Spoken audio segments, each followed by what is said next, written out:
Everyone's palate is different, and so as the cider maker, it can be difficult when someone comes up and says, I don't like this for whatever reason. If they're telling me they're tasting it, they're tasting it.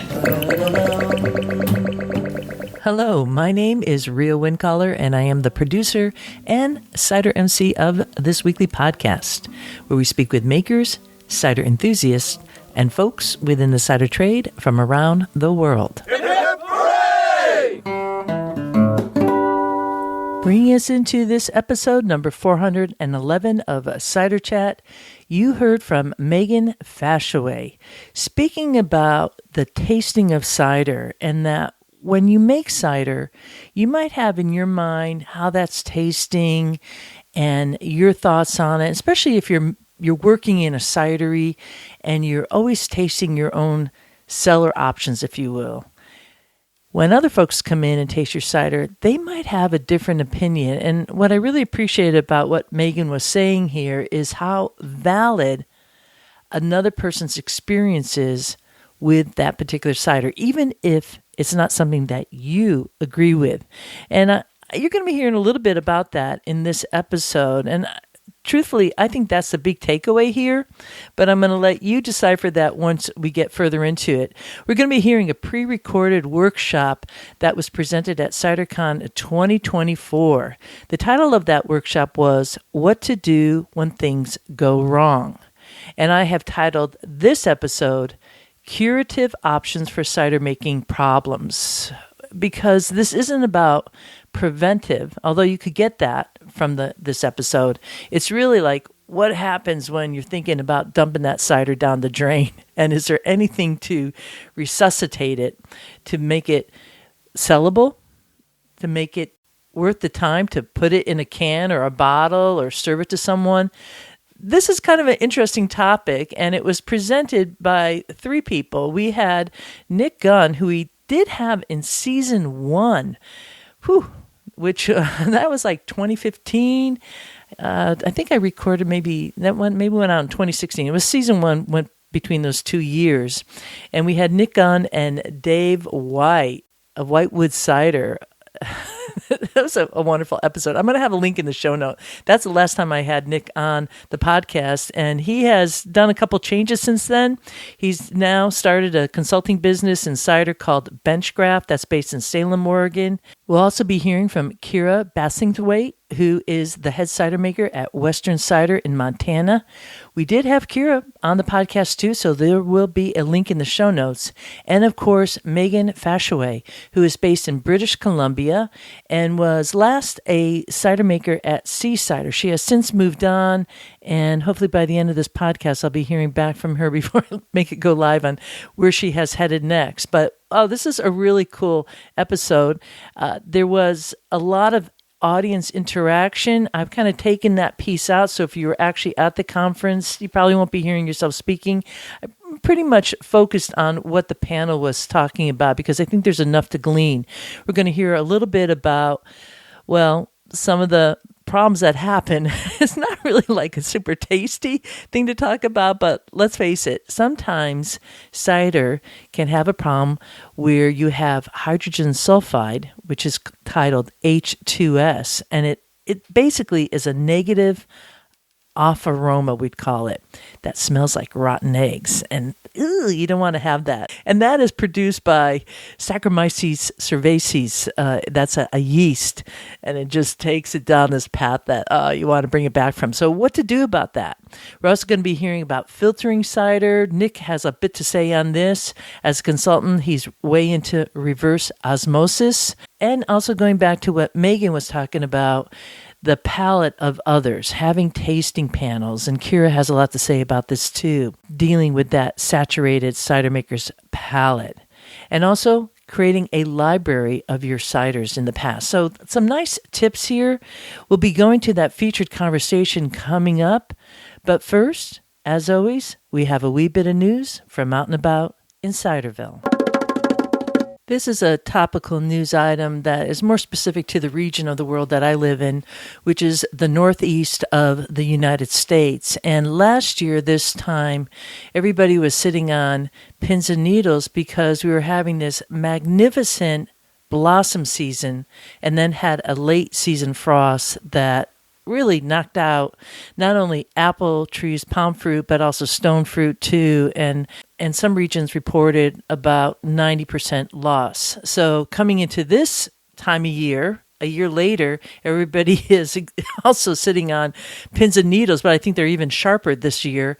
And wouldn't you know it, we've been having this glorious April weather and then some really deep cold weather at night. I've been seeing photos all over the map from New York up to Vermont with folks having fires out in the orchard. And what happens there's a couple ways that people deal with cold weather. And you could see this also like in Florida for orange trees. They'll light fires out in vineyards, out in orchards to try to deter that frost from knocking out all the potential buds there.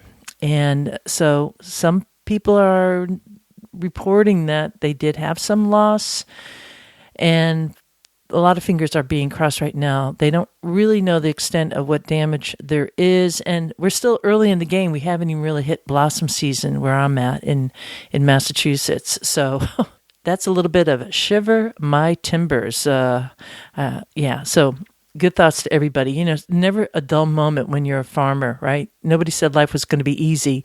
And when you signed up to be a farmer or orchardist, they said, look, life's going to be really freaking hard. Which, you know, is kind of like what this topic this week is about, is that I hope even if you're not a commercial maker, and even if you don't make cider in general, you get a sense of what folks are up against here. And I think that would lend a certain appreciation of that final product in your glass. You know, the number one thing that we need on the Maslow's scale, right, is shelter and food security. That's like number one top up there.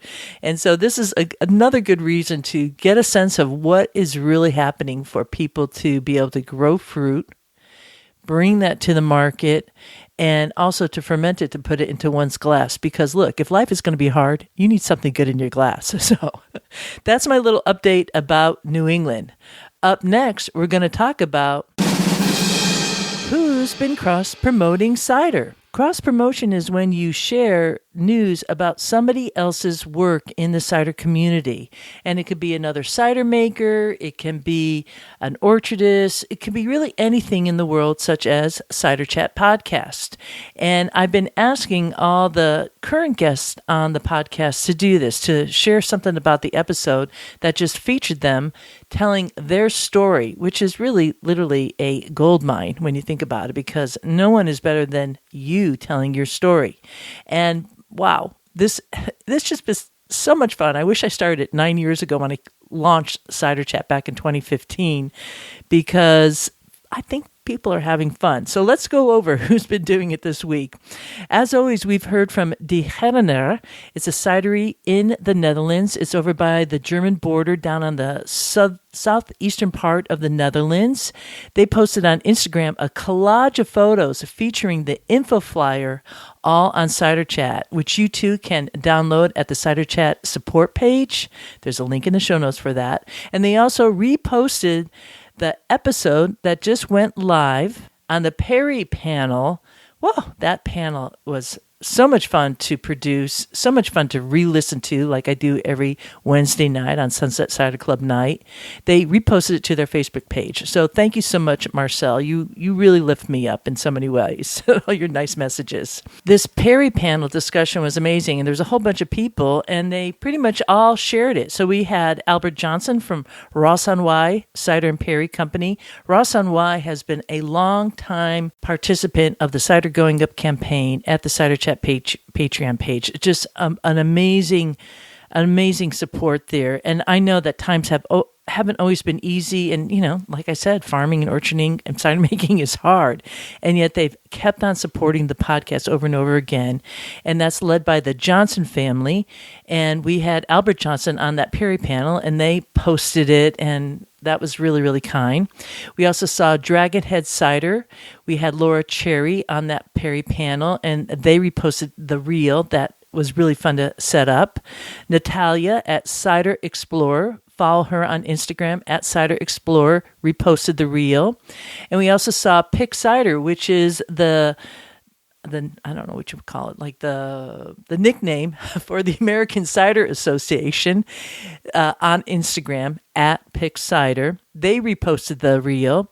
Camera, Cider and Perry, which is an organization in the UK for Cider and Perry, shared the episode all on the Perry panel to their page. That was really nice because, don't you know, this May, which is only like a week away from this episode going live. Actually, I'm sorry. No, this episode goes live on, let me double check this. I think it's May 1st. I thought I had another week in my life, but I don't. That's how it goes. Anywho, Camera, Cider and Perry supported Adam Wells, who was a moderator for that Perry panel, to write a book called Perry, A Drinker's Guide. So do find a link in the show notes to that book. That's from episode 410. You'll see all that if you go to ciderchat.com. Just look it up, Perry Panel. You'll find it. And we also saw the Northwest Cider Association reposted the week before episode with Olympic Bluff Cidery and Lavender Farm. And that was with Pilot Guy and Intel Girl. They posted it to their Facebook page. So there's been like so much going on. I actually have an Excel sheet now where I'm trying to copy down everything because anyone who's like reposting or part of this campaign called Cross Promote Cider using the hashtag specifically is what I'm looking for, which is hashtag XPromoteCider. I'll be including in a future episode at the end of this year and also reposting on this end. And that just kind of keeps the conversation going, the buzz. It's just like really positive energy. Also something cool this past week, which wasn't really specific to Cider Chat cross-promotion, but it was another cidery called Two Trees Cider and Perry Farm, writing a really elegant critique of Oliver's Cider and Perry. I mean, it was like bringing tears of joy to my eyes just reading it. And so we reposted it at Cider Chat Ciderville because every once in a while we could step out of our box and do something that's totally unrelated to Cider Chat, which actually is what Cider Chat does all the time. Talking about so many other folks' story. So that's what it's all about. Just keep the buzz going and try it. And I really want to encourage people to use hashtag XPromoteCider. We really have everything to gain by keeping cider in the news. It's kind of like pouring yourself a full cup. Walking through the orchards. The French Cider Tour is headed to Paris, Normandy, and Brittany this coming September. There are a number of different episodes at ciderchat.com from the French Cider Tour, where guests on the tour provide audio clips talking about what they learned on the tour or what surprised them. So let's head next to this clip from Michael, who is based in California. Hello, I'm Michael from Los Angeles, California. What surprised me most about being in Normandy was how open all the people were here and how present they were with what they were doing. It really surprised me. These were people who weren't like daydreaming about doing something else. You know, I'm from LA. There's a lot of people in Los Angeles who are daydreaming about being an actor or a writer or a chef, you know, or just something that they aren't already. Now the people in Normandy I found, they were apple farmers, they were cider makers, they were pear growers, they were milk farmers, and that's who they were, and they were unapologetic about it, and you could see in their faces how much they loved doing what they were doing. Connection both with the fact that, you know, the Americans and the British and the Allied forces had liberated France through Normandy and come through, but also in the fact that, you know, much of Normandy had been destroyed by the Allies who were fighting the Germans. They, this city was 80% destroyed, but despite that, you know, I don't know, but it was an interesting conversations with them. This was very authentic to me. The people were very authentic. Yeah. And I enjoyed that. I also thought it was really interesting about having trouble trying to figure out how to put it into words, but, you know, it's going into Domfront and seeing this pear culture, and the fact that we went to the Poire Museum, and you had asked, you know, how many tour buses have come through here? And they were like, none. And how many Americans have come by here? And they said, you're the first. And that blew my mind. It was like, what? Why does nobody coming to visit this amazing culture? Because the area of Domfront was a unique culture, a unique part of the world. That culture, growing those pears and making poiré, is only exists in Domfront, right? It's right. so Right. unique. Yeah. And I couldn't believe that no one has discovered it, because it was delicious. These giant trees, I mean, they were just awe-inspiring. These tall, like 100 feet tall, filled with pears. You know, it was beautiful. And I would recommend the Totally Cider Tour to all those spouses of cider enthusiasts, for I am a spouse of a cider enthusiast. I mean, I enjoy drinking cider, from time to time, but I wouldn't call myself an enthusiast, who's looking to learn how to make cider, or, I'm the other half of someone who's very interested in cider. But yeah, on this tour, I found it was fascinating. I mean, I enjoyed meeting all the people. The people were great. The tour was well constructed. Our tour guide, Pamela, was fantastic. She had everything arranged for us. We're lacking for nothing. She was most concerned with that we were enjoying our time, and that we were, I really appreciated that. Everything was on schedule, which I appreciated. And it wasn't it was totally cider. We had cider everywhere, but interspersed, there was also a lot of history. We went to a castle. Saint Michel. Yeah, we went to Mont Saint Michel. These historic sites, and there was something for everyone. Yeah. So I really appreciated that, and I got to learn more about cider, and I have more of an appreciation, I think, than after coming here and tasting it from the source. Because I mean, it's pretty spectacular out here. If you're the spouse of a cider lover, and all you've had is American cider, and you find it it's okay, but not to your liking. Perhaps you like wine more. Perhaps you're more into the various spirits. Come to Normandy and try their cider, try their poiré. It may just change your mind. Oh, Michael, I couldn't have said it any better. It's so much fun having folks on the tour who aren't expecting to be blown away by the tour and all the different libations that we're trying. But in the end, we seem to kind of pull folks around. So this is a little hint to you, not only just the spouses of cider enthusiasts, but also the cider enthusiasts themselves who want to bring your spouses. This might be your ticket to paradise. Believe me. More on that one once we're on the tour. If you want to find out more, go to the Totally Cider page at ciderchat.com. You will see the full itinerary and the contact information to get just some of the last seats left on the tour. And this tour will be closing in May. So sign up today, and I hope to be sipping cider with you in Paris. Up next is our featured presentation, pre-recorded at CiderCon 2024 in Portland, Oregon, hosted by the American Cider Association. The title of this workshop was What to Do When Things Go Wrong, Cider Makers' Tools to Fix, Remove, Hide, or Work with Unplanned Flavors. Nick Gunn of BenchGraft Consulting moderated this panel, comprised of Kira Bassingthwaighte, who is a head cider maker at Western Cider, and that is based in Montana. There is a previous episode with Western Cider. You'll find a link in the show notes to that. And also Megan Faschoway, who is a senior cider maker based in British Columbia. So without further ado, I invite you to grab a glass and join this chat. My name is Nick Gunn. I am with BenchGraft Consulting. That is my company. I'm a cider consultant. I had a cider company for a long time called Wandering Angus Cider Works.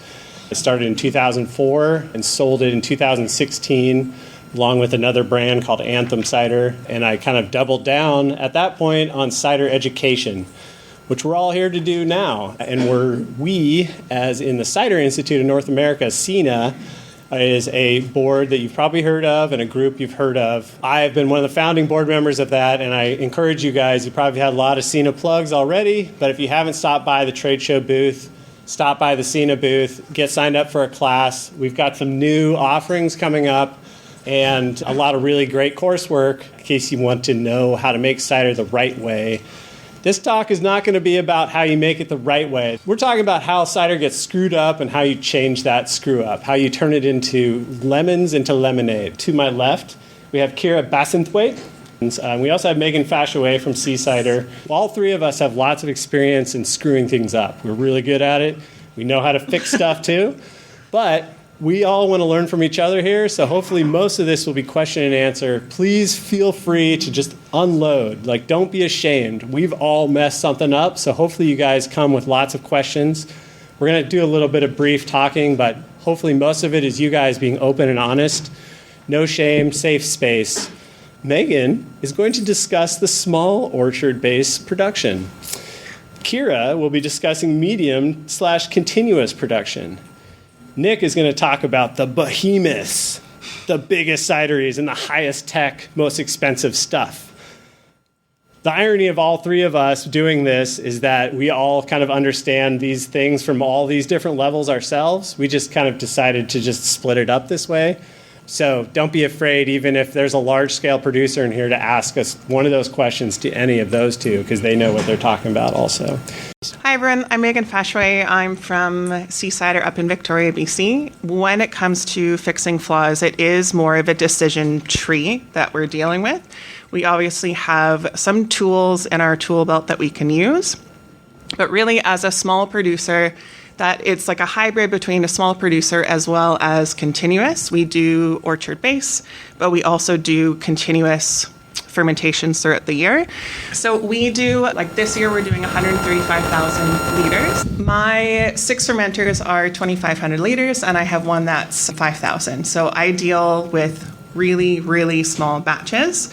And because of my style of continuous fermentation, I don't really have the luxury of a lot of time to sit on cider. So I really want to talk more about H2S, the excess. That is the biggest thing that we deal with in my production facility. So when it comes to dealing with excess H2S, I really look at it as, what am I using this cider for? Like, how special is this cider? If it's something from our heritage orchard, I want to protect that. I don't want to mix in anything else. We usually do about 2,500 liters at a time. So I don't really have the option of blending in a lot of other fruits. I don't have the options of adjuncts. I don't have the option of letting it sit for 6 months to a year for it to sort itself out. So the biggest thing I look at is, does it have time to just sit in a corner and just work some of the issues out? I find with excess H2S, if it sits for a while, anywhere from 6 months to a year, as long as it's protected, as long as it's in an appropriate vessel, if you are using SO2, if you're protecting it that way, I find that a lot of the levels can really, really reduce over time. But for me, I usually have about 6 weeks from the time it's done fermenting to when it needs to get into a bottle. So I don't really have that luxury of time. So another thing that we do as well too is try to blend it out. So how much am I able to get away with using in a particular blend where there isn't the sensory? I'm not smelling it anymore, but then I'm not also sitting on a whole bunch of cider, right? So it's not like I can put in 100 liters here, 100 liters there to try and blend it out. And then adjuncts as well too. At Sea Cider, we do a mix of traditional cider as well as modern cider. So we are adding in fruit flavors at the end, like with real fruits. That can go a really long way in order to fix a lot of excess H2S, because of really, essentially, you're masking it. But the one thing that I have personally found, and I don't know if either of you have noticed this, with hops, I don't know why, but I find that hops tends to accentuate excess H2S. That's my only warning, and only because it's quite literally the last thing that I did before I came here. Another thing that I find that works well is actually bubbling through CO2. Sometimes H2S, it's there, but it's not really wanting to stick around in the cider. And so we're not doing it in order to carbonate the cider, but just hooking it up. I've done it even for an hour, come back and checked, and already at least 50% of it is gone on the nose. So that's another really great option. And last but not least, I don't really like using it, but copper. There's a particular one from Scott Labs. It's a blend of copper, I think it's like 2%, and bentonite. The thing is, it works, but it thins the cider out. So let's say if that was going to be a single varietal, if I had to use copper on it, it's now going to be turned into something else. Because while it fixes it, you really, at least for me personally, no matter how little I use, I always taste just a tiny hint of copper on the back end. Be very careful with copper too, because it's highly toxic and it's a fining agent. So make sure you're actually racking off the layer of copper at the bottom of the tank and not just sending it straight on to the bottling line. All things to remember, copper works, but it neuters the flavor, and it's pretty toxic stuff, so be careful with it. Make sure you get the right concentration. Yeah, trials. Do bench trials. So many bench trials with it. Yeah. For copper, there's a diversion of modified PVPP that I think an artist has that is very good at stripping out excess copper. So when you say stripping out excess copper, what does it then do to the rest of the cider? Because usually when it's good at stripping out the H2S, it also strips out a lot of other things along with it. PVPP, it can lighten it because you're taking out browning elements too. It does both. So it can lighten it visually, but it's essentially, a metal harvester. It's another fining agent. There used to be a copper impregnated filter pad on the market that was and I think it was Guzman that had it. It was extremely good at taking copper and sulfide out. Right. But the company that makes it didn't want brewers using it, so they pulled it heat sensitive. So they pulled it from the overall market. Thank you, Charles. I'm the cider maker for Western Cider. We're based in Missoula, Montana. And we, as you can see from the list of the types of ciders, we have quite a spread. So we're making around 130,000 gallons of cider, and it's a mix of our sort of modern style commercial ciders, but also we have an orchard, we have 5,500 trees, over 50 different cider apples, so bitter sweets and bitter sharps. It's a really wonderful balance to be able to make ciders over and over and over again. Some of our mainstays that we might make 24 different batches in varying tank sizes throughout the year. In one production cycle, we might have 4 tanks with the same cider. It allows us to do yeast trials and allows us to do nutrient trials and all sorts of things. But we also are working with all of those cider apples and doing small batches. We have tanks that are 50 gallons, 550 gallons, 300 gallons, 3,000 gallons is our max size. We'll ferment in barrels sometimes, we'll mature in barrels. So what is nice about this, and maybe what presents a different scenario for us compared to Megan, is that we do have a little more variability in, say, letting things rest and spending time to see how they change, especially with ciders that contain more tannin or different levels of acid, just to allow those compounds to really mature and settle out. I'm sure for people who have worked with bitter sharps and bitter sweets, sometimes, in 2021, all of our estate ciders had insane levels of acid. I mean, it was, when the sugar was gone, it was hardly, we couldn't imagine drinking these ciders right away. And so we had to figure out ways of letting them sit. And as a result, letting ciders sit, you might run into problems, right? As a lot of us probably know, you don't always have the right tank to put that beautiful bitter sharp baby into, to let it sit, and so you might have oxygen exposure over that time and sort of what might come from that. So again, we're not talking about the process necessarily, but what happens if you discover that you have a film yeast, if you're dealing with the bitter sweets and it's really high pH and just logistically you couldn't get to that cider in that tank tucked away behind and couldn't gas it regularly, or these types of things. And we have run into that. We've buried ciders by accident and not been able to access them to take proper care of them, and as a result seen lactic acid bacteria occur. I've never experienced any of the ropiness or some of those more extreme examples where you're dealing with like a cider that honestly we would probably just dump if that was the case. I don't necessarily have the cure for those types of ciders, but also we have had ciders that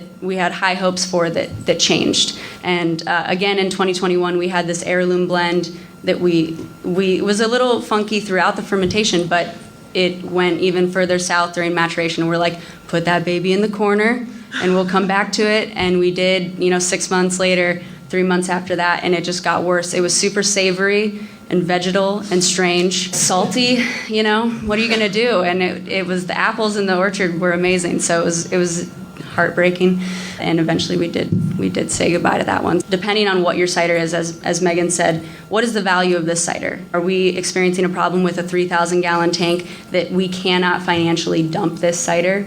Really? Like, that's scary to think about. And so what might be your options? And so when I look at our more commercial driven ciders, if we have a ferment that does not go as we want it to, I'm thinking blending, I'm thinking dilution. Can we ferment the same cider the next cycle, hold on to that, and then combine them 50-50 to see if that's recognizable? We love to incorporate everybody in our cidery for tasting. We have a great staff in the back, good palates, but we also like to take it to people who aren't the ones that have been tasting it every single day and say, what do you think? Does it seem like the cider you serve every day? Do you think that the customers that are drinking the cider every time are going to notice this or not? And so I'd really try to trust people who aren't necessarily even involved in the production process, because that's your consumer, right?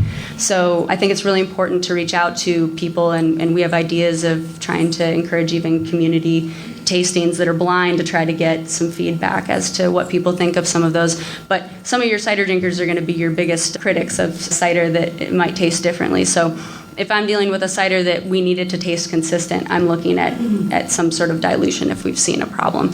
Racking off of the gross lees, racking off of the fine lees if you're experiencing something. Using filtering. We're fortunate enough to be a size that we have a cross flow filter, and a really wonderful one. And so sometimes it's, okay, we're seeing a problem. How bad is it? I'm going to rack that cider, I'm going to filter that cider, and I'm going to see if that issue is still pervasive. If it is, what's our next step? That's when we would go to the blending, dilution, that sort of thing. And then if it's still very noticeable, we also have a wider range of ciders, ones that are fruited, that we're adding fruit post-fermentation. In the past, we've had situations where we've added a fruit and allowed it to go through a secondary fermentation and seen what that's done. So there's sort of a variety of ways. Fruit is amazing. Botanicals are amazing. Sometimes your ferment might not be that bad. It's just different. It's not in spec to what you would serve.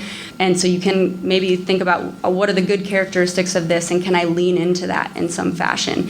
And the example that I said I'd come back to, this savory beast, we were like, people love mimosas and brunch cocktails. Why don't we try a Bloody Mary? And we went for it. And we have a tasting room, and we were having like yoga, coming in on Sundays, and it was like they could do their yoga and then try a Bloody Mary cider. We had some fans, we had some big critics, We didn't make the next batch of, we called it Heirloom of the Dog. That was Dylan's name there. So, that's not really our style. Our heart is really in our orchard, and we want to make really good quality ciders. We're not really in the business of wanting to mask a cider, but you also have to think about the logistics and think about whether it's possible. Like, can you really say goodbye to this cider? Sometimes you say, for the good of the people, I'm not going to give them this. And other times you say, we can get creative with this. There's lots of flavors to work with. There's lots of farms around us. Chloe and I have a list of ciders that we want to try that are flavored ciders that we want to work on. So we're always looking at those. Downwind, you kind of have your processes of, okay, should I filter this? Can I blend it? Can I take 2% of an estate cider that has really amazing acid to bring back some acidity from something that might have gone through malolactic that you didn't want? Could we bring some of that acidity back? Do we have any access to pasteurized frozen juice that we could bring back in and add to give some juiciness? There's ways to kind of put back into your cider what maybe some mean bacteria removed from you. And then sometimes you say, okay, I'm going to take this base cider. It's still a good base cider, and I'm going to add a totally new ingredient to it. So our methods are not super high tech. We're looking for, we got Hazcat berries from the research station down in Hamilton. Let's do a cider with those, and we have those in the freezer so we can pull from them if we want to. But yeah, maybe Nick can jump in on the more technical side of things. Just throw it away. No, actually, we'll get to that. That is a great option. I was just talking to Charles about an even better option than throwing it away. We'll get to some of those. I feel awkward really talking about the high tech and the high production because most of my clients to this date have been pretty small cideries, and most of you guys probably fit into that small cider category. Even the big guys, and I have had very large clients, they do the same things that a lot of small cideries would do. And that's what I'd recommend first and foremost, and kind of what they've already discussed. No matter whatever you do, and Jocelyn brought this up in the last talk, is whatever you're going to change, whatever you try to do, bench trial and only do one thing one at a time. Don't try to change 3 different things simultaneously because you won't know what really worked and what needs to fix what. I have a certain love affair with filtration, and I guess that's how I'm leading into this higher cost production level cider fixing. If there's a lot of stuff, solids, sediments, most of the funk and flaws we get in cider are from the sediment materials, from the yeast, from some spoilage organism that is something that can be filtered. Not everything, can't filter out everything. But filtration goes a long ways, and it doesn't have to be a crossflow. If you're starting with a plate and frame filter, that's great. You can get the same results. It's just going to be 10,000 times more work. Crossflow filtration, though, is beautiful. The only downside to crossflow is a little hard to do those pilot scale, what I was just talking about, bench trials. You don't just bench trial through a crossflow. You kind of just run it through and see how it works. There's some small scale ones you can do smaller batches with, but it's a little harder. In my experience, though, filtration has solved so many problems. So it's like the first stop before I add anything, before I do anything more. And what's nice maybe about plate and frame is you don't have to take it to the 0.2 micron that crossflow goes to. You can just do a coarse filtration. You guys can also do this with a bag filter or some really low-cost coarse filter. Just get out that just that sediment level that may be causing just that amount of off flavor. And then crossflow takes it to 0.2 micron, and sometimes that's what it takes to go all the way to the end. But crossflow is beautiful. The other thing that came really into prominence during 2020 in Oregon was the utilization of reverse osmosis. And we had, I'm sure the Oregonians, the West, actually it was in national news. At the time, my wife makes wine. She was just talking virtually in the other room on a sustainability panel. And we had 30 acres of wine grapes that just got demolished by smoke. We had horrible forest fires. Smoke taint was in all of our grapes. We couldn't sell it to any clients. None of our people that were buying it before wanted it. So we just vinified all of it. We made wine, and it not only tasted smoky, it tasted like a structure fire. Like a horrible, motorhome. And this is literally why it smelled this way, because most of what burned up were some really, some bad homes and cars and all kinds of bad things. So bad flavors getting into those grapes. And what the Oregon wine industry did that hadn't done a lot prior was start bringing in reverse osmosis skids. And for those who aren't familiar with RO or reverse osmosis, it basically allows you to pinpoint certain aspects that you want to strip out of cider. It could be actually alcohol. You can use an RO skid to de-alkalize your cider. You can use RO membranes to take smoke taint out of cider. You can use RO membranes to take VA out of cider. In the cider industry, RO is more commonly used for, volatile acidity. And it can be mobilized and has been. And so for folks that say, well, I'm not going to afford a $100,000 RO skid, in the Northwest and some places of the Northeast, certain parts of the country, you can get these as mobile services. You can call them like a mobile crossflow filter. You call a mobile RO filter. Again, for cider makers, you're probably not going to have the smoke bomb that we had in 2020, hopefully not. Or you want to try to make a Rausch cider or whatever out of it. That's cool. But it really works well for volatile acidity. It's one of the few things I've found that really gets that taken care of. And then the other filter that a lot of larger scale producers will use will be the centrifuge. Those have come down in costs. They're my third least favorite, or they're my least favorite of those three, just because they are kind of a pain to maintain. They're really expensive. But they can get a lot of sediment out really fast. And so if you are a large cidery and you just don't have enough square meter surface area in your crossflow, or you just want to do a coarse filtration, that's where the centrifuge comes in. It doesn't take it down to 0.2 micron, but it's going to spin out a lot of the funky matter and material. So those are like the mechanical tweaks that you can do for fixing a flaw in your cider. All the other tools at your disposal are going to be the same that are at the disposal then of the smaller scale folks. And it comes down to just like what you guys deftly explained, just really great bench trialing and doing blending analysis and samples. In my experience, like especially with things like Brett, and I've never made a Brett cider. Actually, I've made a lot of Bretty ciders. Not a lot. Adam's sitting right there. We made a couple. We intentionally made one or two. But with Brett, if you get Brett in cider, and I've noticed this with some of my client ciders too, like adding cherry juice. Cherry juice doesn't make Brett go away, but it's a very complementary flavor. And oftentimes it really boosts your sales prospects too, because cherry Brett cider sounds sexy.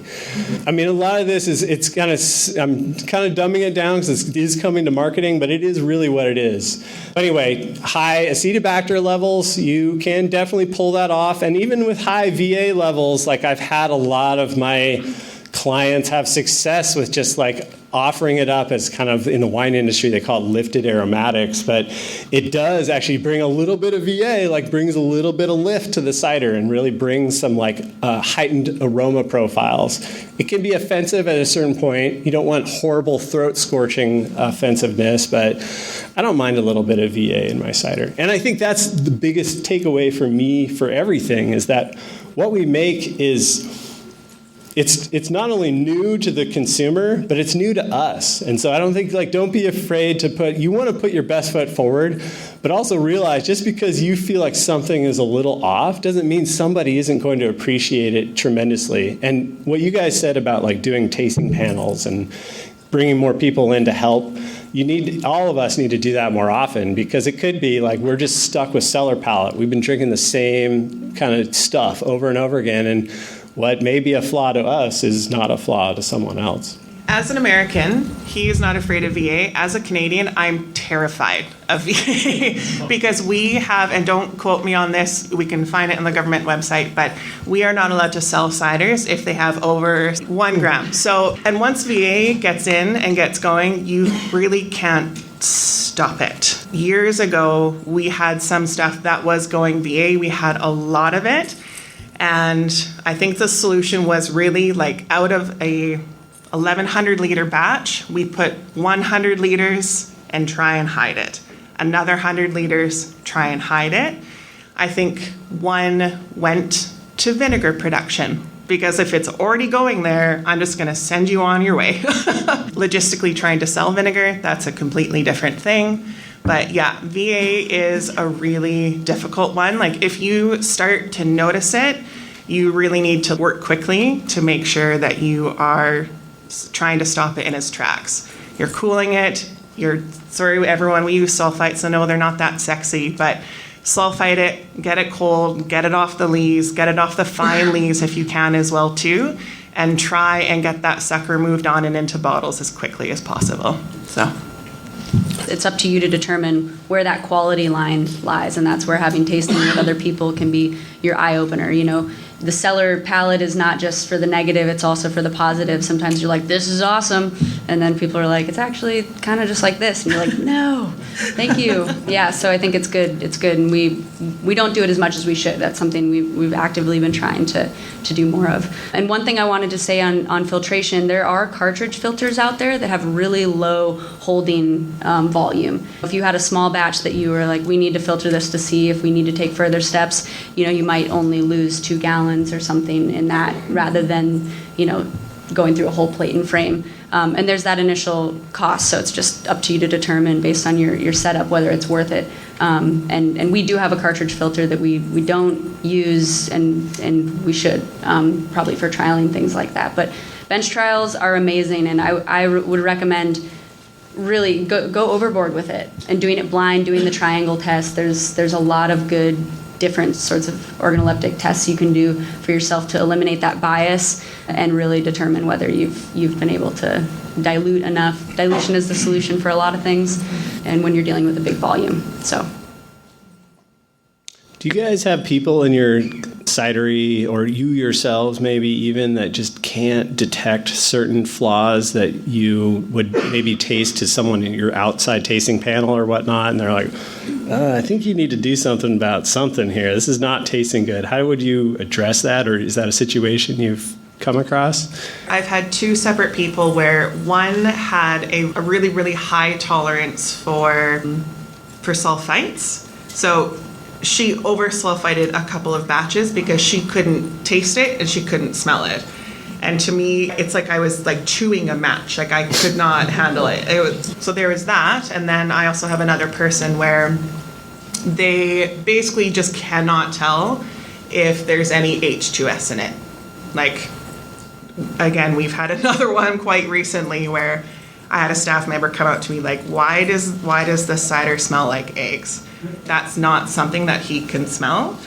And for me, I find that certain things are heightened and just depends on like how things are going for my own sensory palate. So as Kira was saying, have other people that you're bringing it to. I don't ever trust my own palate 100% because sometimes on the negative end, I think that something is just terrible, and I bring it to 5 other people. They're like, what are you talking about? Because I just get so like in my head, I get focused, and sometimes even my own idea can heighten the sensation and it makes it worse than it actually is. Just having other people that you trust, you know what their palate is, and they're honest with themselves. Like if they can't smell a lot of H2S, don't bring that kind of cider towards them. I'm wondering whether I don't detect mousiness myself, but I think it is something where, you know, increasing tastings in general in your cidery is great. The other cider maker at Western has developed a massive tasting program for our staff and bringing in ciders from all over the country and world. It's hard to ship cider to Montana, but when we're here, you know, in Portland, we're starting to stock up on things. I can tell when we weren't doing that, the language that our staff was using is just so much more advanced and knowledgeable now. So thank you, Chloe, for that. And it's helping us in the back, you know, because it's allowing us to go to people and say, do you remember when we did that Spanish cider tasting? Do you remember when we tried these French ciders, or do you remember when we tried these fruited ciders or dry style ciders? How does ours compare? And people have more to work with. So yeah, the more people, the better. You're going to get a better feel on and more of the reality. And that is when you're dealing with troubleshooting a problematic cider, you want to really know, is this going to work? Like, is this still going to be in spec? What are your parameters for your mainstays? Is your customer base going to say, this isn't good, and I buy this every week, and I'm not going to buy it anymore? Like, that's not what you want, all right? So you'd rather go through those really tedious tastings and try to figure out the best solution. And yeah, not everybody can hold on. You don't always have space. In the fall, we're using every valve. We're using every tank. We're knowingly leaving a cider we wish we weren't on its gross lees because we don't have somewhere else to move it. And you might run into those logistical hiccups. That's totally normal. I think we've all been there. It's always triage. Like, what do I have to take care of now? And is it this tiny batch that I just really love, or is it this big batch that we need to package because we have distributors waiting for it? So you're always going to be making your decision tree based off of that. What is the value of this cider? What do I need to do first, and what can I expedite that won't impact quality? So to me, it's always like this compounding series of questions. When you guys have a customer or someone that walks up to you and says, something is weird here, this tastes wrong, and you're like, God, I know this is like flawless. This is a great cider. How do you approach that? And do you get that very often? A lot of nodding. I mean, I think that's the challenge here. And that's why I was saying, like, oftentimes, even in-house, if you think something's flawed, it could be delicious to a group of people. Or vice versa. Just because you think it's amazing could be that it's, like, foul and salad dressing fodder for someone else. I think that we have to remember that everyone's palate is different. And so as the cider maker, it can be difficult when someone comes up and says, I don't like this for whatever reason. I'm not going to sit there and mansplain them and tell them why they're wrong, that my cider is perfect, and they're not picking up any of those notes. Our sense memory is so complex. Who knows what that person's life has been like? Like, if they're telling me they're tasting it, they're tasting it. And I'm taking that at face value. And so for me, it's more of a learning process rather than saying, no, it was technically perfect. We think it is what it is. someone else is going to have a completely different experience of that, and they're both super valid. Yeah, we have had people email us and say, hey, I picked up a 6-pack of this cider. I drink it every week, and this batch tastes strange. We've heard bready. We've heard, like as in bread, like sourdough bread.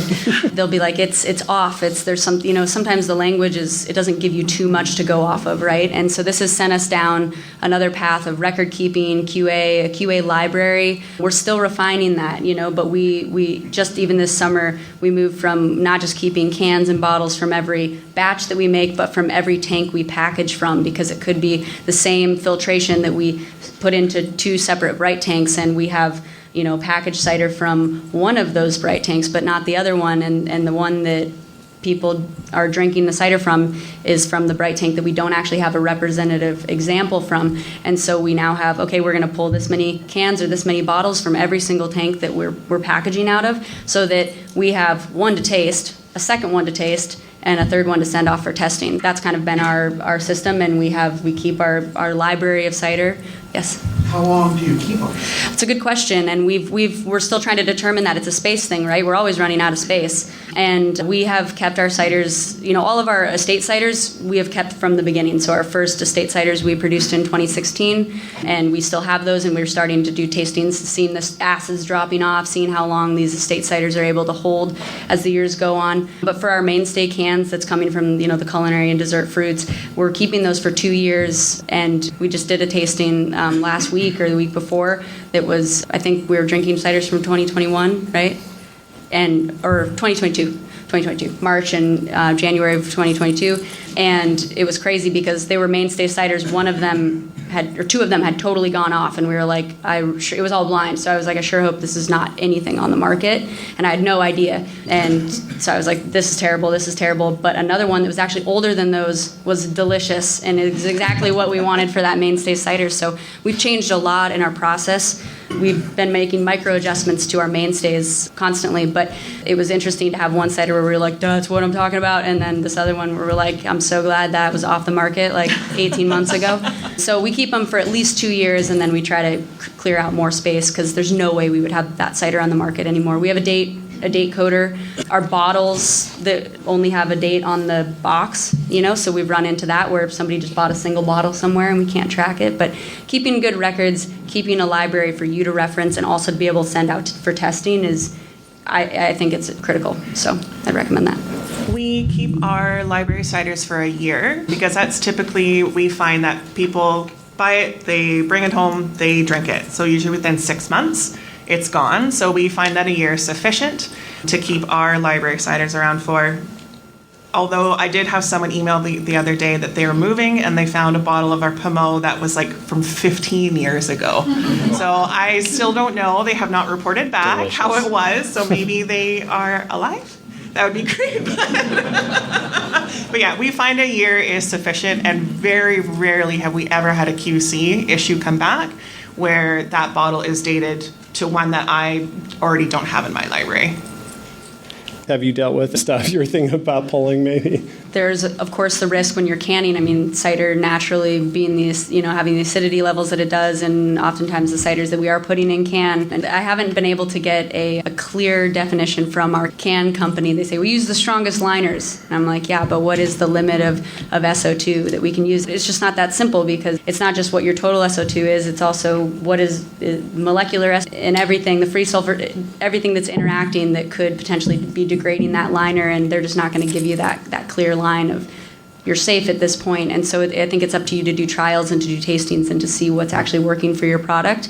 And so that was something I was really paranoid about, getting into cider and then hearing like, what, our cans could suddenly taste like rotten eggs. That can't happen. And so I definitely had some sort of fear research that I did. You guys ever get that where you're like, I just learned so much in one day, and like expedited education. We have fortunately not had that come back, but it's always something that we're thinking of. And we do think about oxidation. I mean, we're checking our seams on our can. Our packaging manager is super diligent on that and taking really good care of the can line, and all of that comes into sanitation it just all matters, right? All of those pieces are super, super important so that you have that assurance. But if you keep a log and you start tasting through your ciders and start to see if there's any consistent issues, like, hey, every time we reach 8 months, we're starting to see this, like maybe we're putting too much sulfur in pre-packaged and we are having an issue with the can liner. It's a lot of a trial and error. So I'm happy to say we have not had any can liner issues that we know of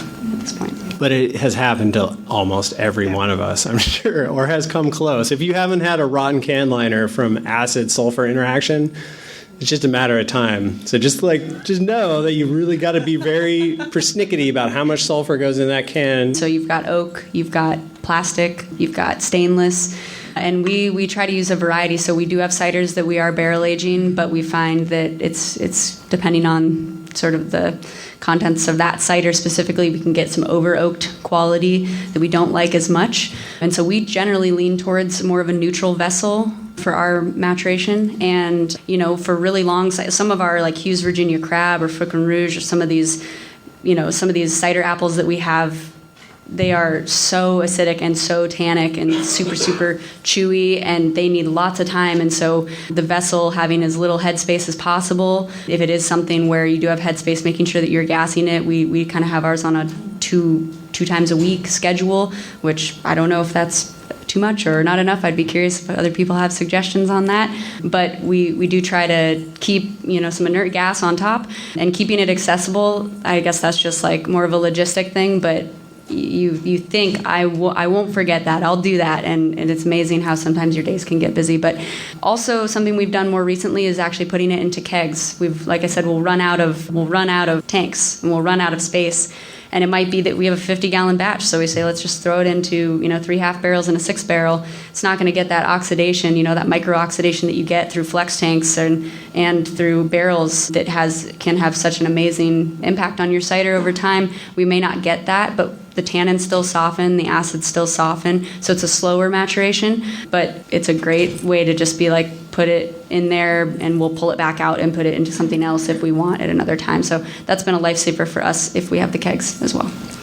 There were some questions over here. I know everyone has had an EA. Ethyl acetate is disgusting. Yeah.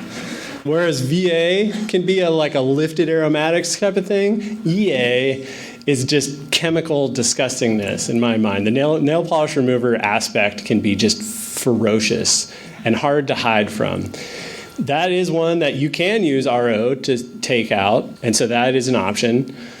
You should totally play around with other fruits. The diacetyl thing, the only thing for me that I felt like I could manage diacetyl was to just jack up the acidity so much that it counteracted that gaggy sensation I get from the diacetyl. And hops actually, whereas they don't help as much with reduction, for whatever reason help a little bit more with diacetyl. However, for me, it's just that's foul business. Yeah. I was an esthetician for years, so I have this PTSD of the smell of nail polish remover. So for EA, I find trying to blend it out, but berries work really, really well. I think because there's that tiny bit of a sickly sweetness almost on the back end of that EA that I don't know what it is about berries, like raspberries specifically, that works really, really well to cover over that. I'm not pro film yeast. I don't think it's wonderful, but I think it's something that's the most omnipresent spoilage organism out there. I guarantee every single one of us has film yeast, whether or not we want to admit it or not. And it for me, in my perception, it doesn't do much to the flavor. It definitely affects the appearance. And again, filtration can go a long ways. I've been able to filter out film yeast really well, or even just careful racking if you don't have a filter. But yeah, it's in my mind, it's the least noxious of the... What are some other opinions on film yeast? Also, is there any evidence to show that it maybe even creates a protective layer? That's a good question. So I do know 2 winemakers that love film yeast. They get super excited when they see it because of the protective barrier. They're not really scared about it unless it's if they're using barrels, maybe there's an issue with that particular barrel if they're seeing really high levels of it, but they love it because of the protective qualities.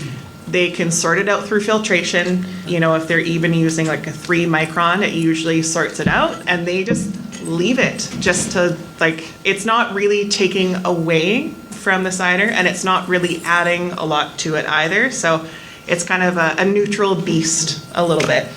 I'm always of the mindset that if you can leave it for a while, why not? It's like, it's just more research. It's just more data points to say, hey, last time we left it for this long, you know? So obviously we don't always have that space, but if you can, it's sort of it was a why not situation for me. Yeah. Sometimes re-fermenting stuff actually works too, surprisingly. Just the process of fermentation being such a violent, upward thrusting, gassy experience could, similar to like rousing or something, could just blast off some of those aroma compounds and or kind of metabolize some of the bad flavors that are in there. So don't be afraid. Again, bench trialing is your best friend. Do it on a small scale before you do it with 5,000 gallons. Try a little carboy, see how it goes. Yes, with cider making, it's all about seeing how it goes. And so too with this audio.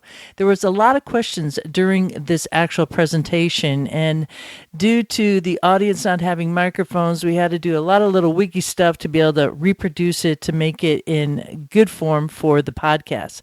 So I got a lot of value from it, and I hope you did too. If you do, please give it a little thumbs up wherever you are listening to this podcast, be it on your favorite podcast app or at the Cider Chat YouTube channel. And before we roll out of here, we once again have some words of wisdom from cider maker Tom Oliver. This is Tom Oliver from Oakle Pitchett in Herefordshire in England. And everyone should have a cider chat. The podcasts, the Totally Cider tours, and the Cider Chat swag store. Rhea has you covered.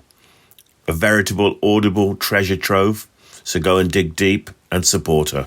Cider Chat is listener supported, so if you enjoy the podcast like Tom Oliver does, do consider hitting the donate button at ciderchat.com or becoming a patron, especially if you're in the commercial industry and you're finding value in the podcast.